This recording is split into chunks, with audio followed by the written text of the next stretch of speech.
Very good afternoon all of you. आज हम आप लोग के लिए लेके आए हैं, वो है गुणवत्तापूर्ण शिक्षा के कारक क्या क्या है, उसका फैक्टर क्या क्या है। इससे पहले हमने उसका घटक बताया, इससे उसके बाद इंडिकेटर से बताया, उसके बाद आज मैं बता रही हूँ उसका कारक क्या क्या है, उसका फैक्टर क्या क्या है गुणवत्तापूर्ण शिक्षा के कारक। तो पहला कारक है वो है शैक्षिक उद्देश्यों की गुणवत्ता। नेक्स्ट है शैक्षिक गुणों का सामाजिक विकास। और नेक्स्ट है शिक्षा संस्था की प्रशासन में गुणवत्ता। और नेक्स्ट है शिक्षकों की योग्यता तथा शिक्षण स्तर। और नेक्स्ट है पाठ्यक्रम में गुणवत्ता। नेक्स्ट है कि शिक्षा संस्थाओं में सम्मान की उपलब्धियां। और नेक्स्ट है शिक्षकों को शिक्षण कार्य करने की स्वाधीनता। तो पहला जो कारक है वो है कि शैक्षिक उद्देश्यों की गुणवत्ता।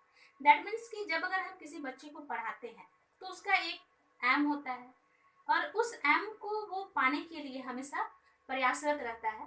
तो जब भी हम बच्चों को एजुकेशन दें, जब भी हम उसको एजुकेशन प्रोवाइड करें, तो हम किसी उद्देश्य को लेकर ही उसको हम प्रोवाइड करेंगे, जिससे कि बच्चा जो है कि अपना कैरियर को वो पा सके या छू सके। नेक्स्ट जो फैक्टर है वो है कि शिक्षक गुणों का सामाजिक शैक्षिक गुणों का सामाजिक विकास। दैट मीन्स कि सिर्फ हमको शिक्षा में हमको सिर्फ पढ़ाई को ही नहीं देखना है, बल्कि हमको समाज को भी साथ में लेके चलना है। क्योंकि हम हैं तो समाज है, समाज से ही हमारे जो बच्चे हैं और हमारे जो युवा पीढ़ी है वो उससे संबंधित होते हैं। तो इसलिए हमको शैक्षिक गुणों के साथ सामाजिक विकास को भी लेके चलना है। समाज में हमको विभिन्न तरह की चीज़ों को जागरूक करते हुए ही हमको आगे बढ़ना है। तो हम नेक्स्ट फैक्टर में हम कह सकते हैं कि ये जो है कि शैक्षिक गुणों में सामाजिक विकास। नेक्स्ट जो है कि शिक्षा संस्थाओं की प्रशासन में गुणवत्ता होना चाहिए। अगर हम गुणवत्ता की बात करते हैं, क्वालिटी की बात करते हैं, तो उसमें हमको जो हमारा जो शैक्षिक संस्थान होगा या फिर जो शिक्षा संस्थान है उसमें भी हमको क्वालिटी लाना होगा। ऐसा नहीं कि अगर बच्चे को एग्जाम लेना है और जिस समय में लेना है उस समय में अगर हम ना लेके हम उसका जब समय समाप्त हो जाता है तब हम लेते हैं, या फिर लाइक बच्चे का अगर हमको रिजल्ट ही बना के प्रोवाइड करना है तो 1 महीने की जगह हम 2 महीने लगाते हैं, तो ये क्वालिटी नहीं होती है। अगर हमको उसको क्वालिटी लाना है, अगर शिक्षा संस्थाओं में अगर हमको क्वालिटी लाना है तो उसको हमको किसी भी कार्य को समय के साथ ही करना होगा, तभी हम उसको कह सकते हैं कि शिक्षा संस्थाओं में गुणवत्ता लाना। नेक्स्ट कारक जो है कि वो है शिक्षकों की योग्यता तथा शिक्षण स्तर। अगर हमको बच्चे को अच्छी शिक्षा देना है, क्वालिटी वाली शिक्षा देना है, तो सबसे पहला चीज है कि हमको शिक्षक का उसका योग्यता को देखना होगा, उसकी क्वालिटी को देखना होगा।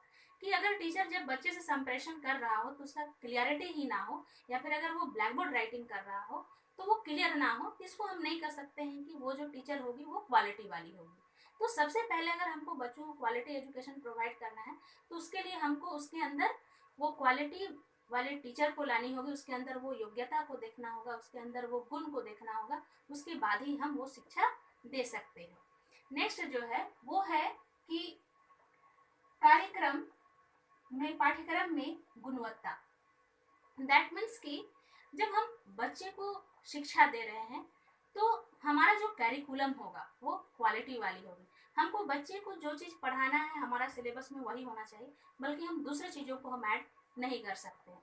अगर हमको समाज के बारे में जानकारी देना है तो हमको समाज से संबंधित जितनी भी चीज़ें आती है सारी चीज़ों को हमको जोड़ के कैरिकुलम बनाना होगा। तो यहाँ कहा गया है कि पाठ्यक्रम भी गुणवत्ता वाली होनी चाहिए, जिससे हम बच्चों को क्वालिटी एजुकेशन दे सकते हैं। नेक्स्ट कारक जो है वो है कि शिक्षा संस्थाओं में सम्मान की उपलब्धियां। अगर बच्चे को हम अच्छी शिक्षा देते हैं और बच्चे अगर कुछ अच्छा करते हैं तो ऑब्वियसली जो है कि विद्यालयों को वो उपलब्धियां और वो सम्मान मिलेगी। अगर बच्चे का रिजल्ट अच्छा नहीं होता है तो हमको वो अच्छी उपलब्धियां भी नहीं मिलेगी, ना अच्छी रैंक नहीं मिलेगी।